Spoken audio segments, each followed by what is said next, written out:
Yan guys, open na yung gate ngayon. Susundo na ako ngayon sa alaga ko. Nag-open na. Yun, start ko na yung hihintayin yung alaga ko sa gate. Kasi, ang mga boys kasi guys, iba din yung gate. Yung girls, nandun sa kabila. Dito yung girls naman. Yan. Yan. So, yun ang mga moments ko dito sa Kuwait as a OFW guys. Yun, ina-upload ko yung ginagawa ko. Kasi, yung remembrance ko to guys.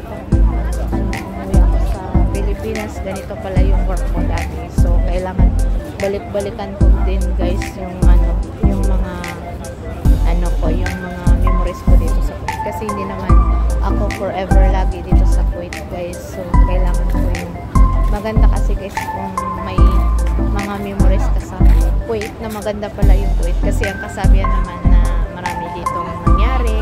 So, hindi naman lahat guys. Mayroon namang mabait na mga employer. So, yun, mga 15 years or 17 years na akong nag-work dito. So, yun. Dati guys, lang ako na doon lang ako sa loob ng bahay. Hindi ako nagsusundo ng mga estudyante. Ngayon lang guys, kasi umalis yung yung kasama ko din, yung matagal na din. Yun. Ako yung matagal sa kanila. So, yun, umuwi. Kaso, ako yung sa kanya.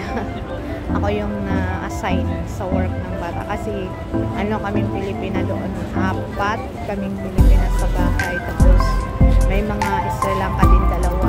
Tapos, yung driver namin is 3. Kasi, parang 2 din yung guys, yung tawag doon, yung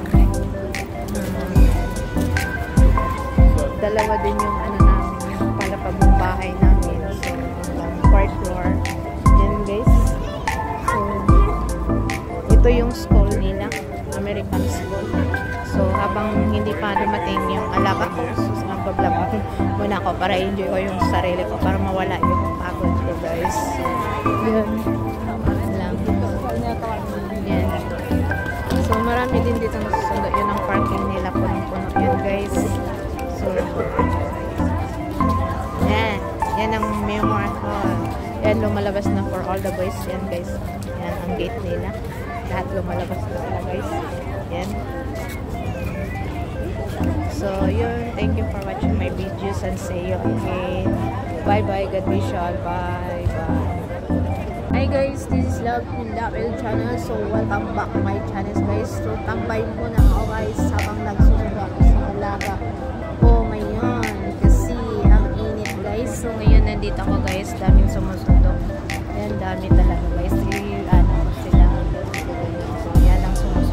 Mayroon pa dun sa kabila guys, hindi ko lang po na video kasi wag na lang, ako na lang para magsawa kayo sa mukha ko guys. Yun, nakaupo ako ngayon, nagtambay-tambay ako muna kasi within maybe na lang 6 minutes or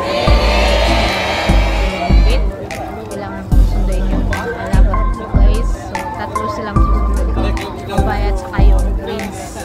So, napakahirap pala ang magsundo ng guys, yung estudyante kasi mainit talaga at saka naninibago din ako. Kasi dati guys, ilang years na ako dito, ngayon lang ako nagsusundo ng mga estudyante. Within 15 years ako nagsusundo kasi yung ng bata guys, yung servant ng bata na umuwi nasa Pilipinas. So, automatic guys, ako ang nilagay sa mga anak umaga at sa susunduin. Yun ang work ko ngayon. Pero, yan, nakakapagod din kasi maaga din ako magising. Mga 5 o'clock in the morning. So, prepare pa ako ng mga breakfast nila. So, 3 sila. So, yun, gigisingin ko pa sila. Tapos, prepare pa ako ng mga nila gamit para yun.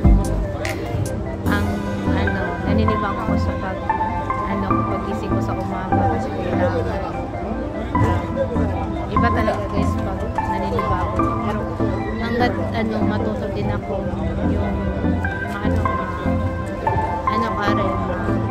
ko din yung sarili ko, ma-adjust ko yung gising ko kasi dati kasi guys pag hindi ko sumunod gumising ako ng 9:30 AM. Kaso ngayon guys 5 AM. So kailangan lahat gising na ako yan. Prepare na ako sa sarili ko kasi punta din ako sa school. Then 6:45 punta na kami sa alis. Na kami sa bayan. Then after that yung 8 yun, nandun na kami sa bahay babalik at yun, makatulog naman ako ulit. Matulog din ako ulit kasi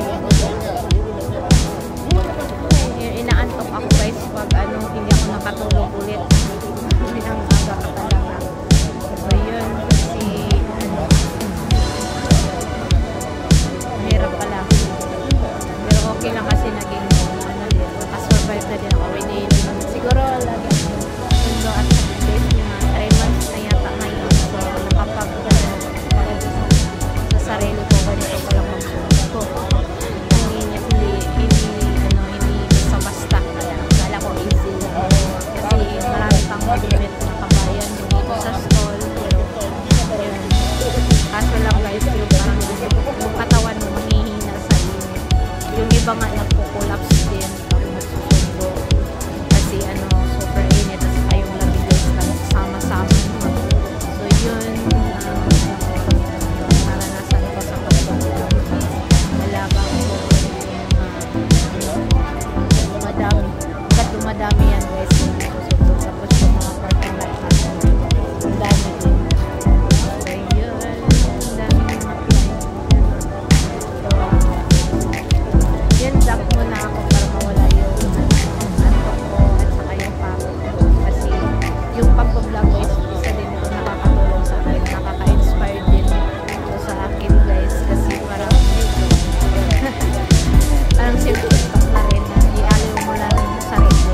Hindi ka muna lang para hindi ka makapatis sa mga halos. Yung sa Pilipinas kasi pag homesickness ka, so yun, inaaliw mo yung sarili mo. Saka yung kahit ano na yung ginagawa ko, ma-enjoy ko yung kasi yun ang number 1 na nakapaglaban ka sa mga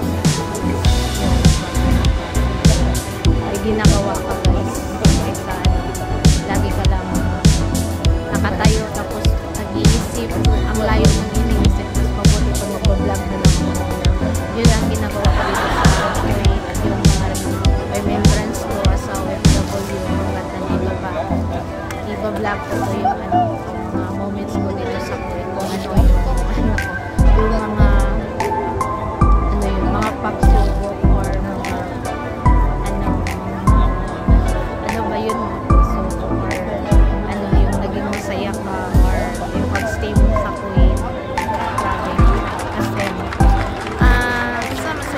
masaya lang kasi hindi ka nahihirapan sa mga employer mo yun ang pinaka the best place pag hindi ka nahihirapan sa employer parang naging comfortable ka din na magstay sa bahay nila so yun, i-enjoy ko na yung sarili ko dito sa pag-vlog. So, thank you for watching my videos and see you again. God bless you.